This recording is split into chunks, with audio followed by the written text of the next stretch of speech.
पश्चिम बंगाल में होने वाले आगामी विधानसभा चुनाव को देखते हुए सत्तारूढ़ तृणमूल कांग्रेस और भारतीय जनता पार्टी दोनों ही पूरी ताकत से तैयारी में जुट गई है। इसी बीच 1 से 4 सितंबर तक पश्चिम बंगाल विधानसभा का विशेष सत्र भी बुलाया गया है, जिसमें कई बड़े राजनीतिक मुद्दों पर चर्चा होने वाली है।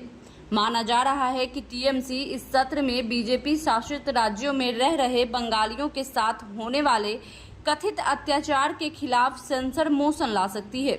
ममता बनर्जी पहले भी बार बार राजस्थान से लेकर ओडिशा तक बंगालियों के साथ हो रहे कथित दुर्व्यवहार का मुद्दा उठाकर बीजेपी पर हमला बोल चुकी है। यही नहीं, उन्होंने दूसरे राज्यों से लौटकर बंगाल आने वाले मजदूरों के लिए श्रमसी योजना की शुरुआत भी की है। इसके साथ ही इस विशेष सत्र में सबसे ज्यादा चर्चा चुनाव आयोग की उस पहल पर होने वाली है जिसे स्पेशल इंटेंसिव रिवीजन यानी SIR कहा जाता है। बिहार में इस प्रक्रिया को लेकर विपक्ष लगातार हमलावर है और आरोप लगाया जा रहा है कि SIR के नाम पर मतदाता सूची से लाखों नाम काट दिए गए हैं। विपक्षी दलों का कहना है कि करीब 65 लाख मतदाताओं के नाम हटाए गए हैं, जो लोकतंत्र और मताधिकार पर सीधा हमला है। राजनीतिक विश्लेषकों का मानना है कि अगर यही प्रक्रिया बंगाल में लागू की गई तो विधानसभा चुनाव से पहले बड़ा विवाद खड़ा हो सकता है। वहीं इस बीच बिहार में कांग्रेस की ओर से राहुल गांधी वोटर अधिकार यात्रा निकाल रहे हैं।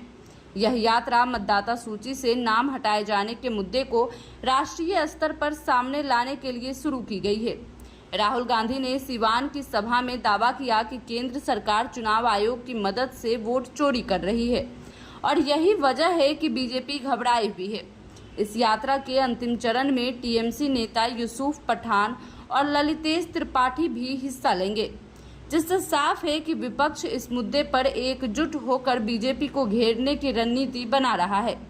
यानी आने वाले दिनों में बंगाल विधानसभा का विशेष सत्र केवल राज्य की राजनीति तक सीमित नहीं रहेगा, बल्कि इसका असर राष्ट्रीय स्तर पर भी दिखेगा।